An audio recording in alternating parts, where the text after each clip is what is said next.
हाय नमस्कार। आजकल हमारे बैंकर साथी व्यस्त हैं अपने वेज सेटलमेंट के बाद एरियल कैलकुलेट करने में, और रिटायर्ड साथी इस बात से चिंतित हैं कि कहीं नवंबर 11 के बाद जो साथी रिटायर हुए हैं उनका पेंशन कम ना हो जाए। ठीक है, अब दोनों स्थिति में भी जो भी होगा वो फेस करना पड़ेगा, लेकिन अभी 90 डेज का समय है और व्हाट्सएप पे जस्टिफिकेशन ब्लेम का खेल चल रहा है। आए रोज ऐसे न्यूज़ मैसेज आ रहे हैं और इसी गहमागहमी के बीच में मीडिया द्वारा एक और खबर पिछले 5-6 दिनों में प्रसारित किया जा रहा है कि बैंकों का प्राइवेटाइजेशन हो रहा है, निजीकरण। बैंकों का जो हमारे 6 बैंक बचे हुए हैं उनका निजीकरण हो रहा है। पीएसयू का, स्टेट ओन्ड बैंक्स, उनका प्राइवेटाइजेशन का बात चल रहा है। यहाँ तक कि न्यूज़ में आया कि प्रथम चरण में फर्स्ट फेज में Punjab Sindh bank, bank of Maharashtra और इंडियन ओवरसीज़ बैंक का नीति आयोग ने इस तरह का प्रपोजल पास कर दिया है कि ये निजीकरण में जा रहे हैं। परंतु वस्तु स्थिति क्या है, इस समय सच्चाई क्या है? क्या वाकई ये बैंक्स प्राइवेट होने जा रहे हैं अथवा गवर्नमेंट की मंशा क्या है? तो इन सब बातों पे हम बातचीत करेंगे कुछ अहम बातों के साथ। ये सच है कि इकोनॉमी की व्यवस्था ठीक नहीं है। कोविड-19 के बाद से बैंकों की स्थिति भी ठीक नहीं होने वाली है। आने वाले दिनों में बैड लोन्स, एनपीए बढ़ेंगे, लेकिन और गवर्नमेंट के पास फंड इकट्ठा करना है, लेकिन गवर्नमेंट से फंड कहाँ से लाएगी?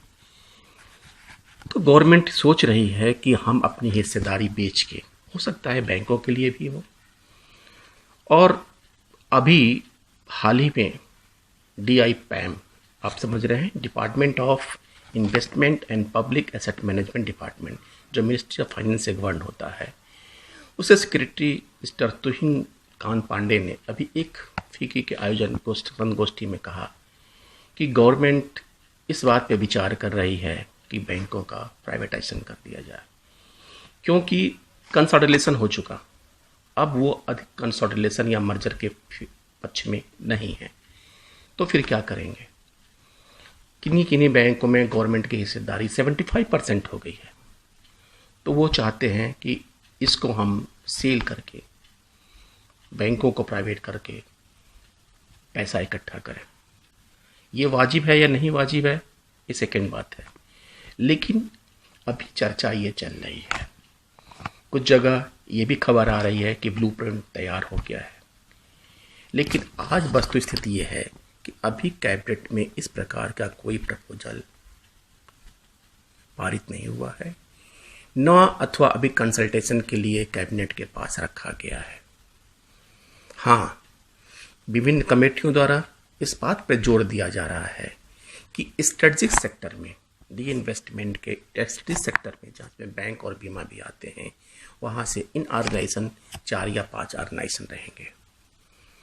तो हमारे जो 6 नेशनलाइज बैंक बचे हुए स्टेट ओन्ड, बाकी जो मर्जर है वो तो अलग है, bank of India, central bank of India, Indian overseas bank, UCO bank, Punjab and Sindh bank and bank of Maharashtra, इनकी प्राइवेटाइजेशन के लिए गवर्नमेंट में जो विचार चल रहा है,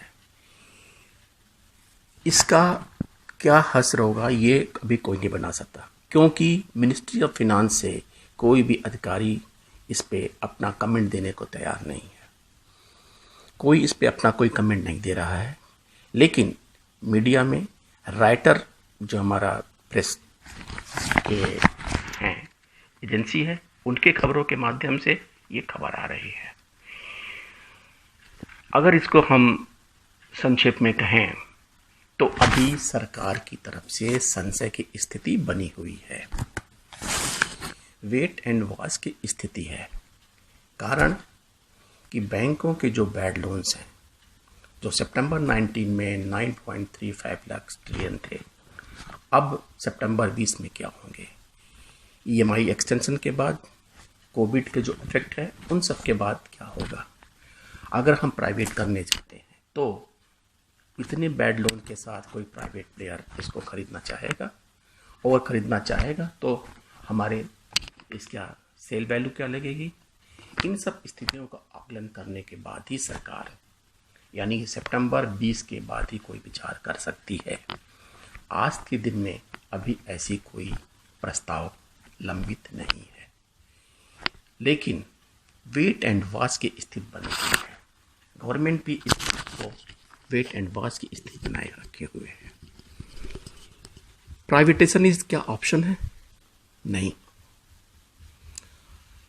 ये नेशनलाइज बैंक अभी अपना राष्ट्रीयकरण के 51 साल पूरे हुए हैं और इसमें रिजर्व बैंक के निदेशक मंडल के सतीश मराठे साहब ने अभी अपने एक संगोष्ठी में कहा कि ये स्थिति प्राइवेटाइजेशन की स्थिति नहीं है। गवर्नमेंट अपनी हिस्सेदारी कम कर दे, अपनी हिस्सेदारी 26% तक लाए और इनको मजबूत करे, इन सरकारी बैंकों के सिस्टम को मजबूत करे। हम इनके बोर्ड ऑफ डायरेक्टर्स को एम्पावर करें, हम जो रेगुलेटरी मैनेजमेंट है इसको स्टेबल करें, स्ट्रांग करें, ताकि हमारे बैंकों का जो हालत है वो सुधर सके। पॉलिटिकल प्रेशर इधर स्टेट लेवल और सेंट्रल लेवल पे कम करें और इसी मजबूती के साथ जब तक हम इन बैंकों को, जो नेशनलाइज बैंक हमारे विकास के इंजन हैं और जिन्होंने मैक्रो इकोनॉमिक मैनेजमेंट किया है, और बिना इनके मैक्रो इकोनॉमिक मैनेजमेंट के हमारे रूरल डेवलपमेंट की जो स्थिति आज हुई है वो कभी नहीं थी। Privatisation is not an option because कि यस बैंक वॉज प्राइवेट, डूब गया। ग्लोबल ट्रस्ट बैंक याद करिए, जो पहले एक्सिस बैंक था वो प्राइवेट था, डूब गया। हम अपने इन स्टेट ओन बैंक की मालिकाना अगर किसी चंद हाथों में देंगे तो ये ज़रूरत नहीं है कि वो रन ही करेंगे। ज़रूरत है आज इस बात की कि हम इसको मजबूत करें और मजबूती करने के बाद जो विकास के काम में जिन बैंकों ने, जो सरकारी बैंकों ने योगदान दिया है वो कंटिन्यू रखें, तभी हमारे देश की इकोनॉमिक स्थिति ठीक होगी। हाँ, बैंक साथियों से एक निवेदन है कि धैर्य रखें और बैंक लीडर से ये सलाह है कि कृपया अभी भी मौका है, आप एमिकेबली इसको सॉर्ट आउट करिए। Privatisation is not a solution of any problem. और गवर्नमेंट से अपील है कि अभी आप स्टेट ओन बैंक को, डायरेक्टर्स को, इनके बोर्ड ऑफ डायरेक्टर्स को एम्पावर करें, इनके रेगुलेटरी मैनेजमेंट को स्ट्रांग करें, पॉलिटिकल इंटरफेरेंस बंद करें, ताकि हम अपनी तरह से काम करके और अपने जो विकास कार्यक्रम में हम अपना सहभागी बन रहे हैं, जो विभिन्न योजनाओं को चला रहे हैं, उनको हम आगे रखें। फ्रेंड्स, इतना ही। अभी ऐसी कोई चर्चा नहीं है। सितंबर 2020 के बाद ही इस पर कोई चर्चा होगी। अगर आपको लगता है कि आपको हमारे वीडियो में कमेंट करना चाहते हैं तो प्लीज़ इसे ज़रूर कमेंट करिए। आपका रिएक्शन हमारे लिए बहुत ही इम्पोर्टेंट है। और यदि आपको मन से लगता है कि इसे सब्सक्राइब किया जाए तो ज़रूर सब्सक्राइब करें और लाइक करें, ताकि और लोगों के पास ये मैसेज पहुंच सके। नेक्स्ट वीडियो के साथ एक इम्पॉर्टेंट इन्फॉर्मेशन के साथ आपके पास भी फिर आऊँगा।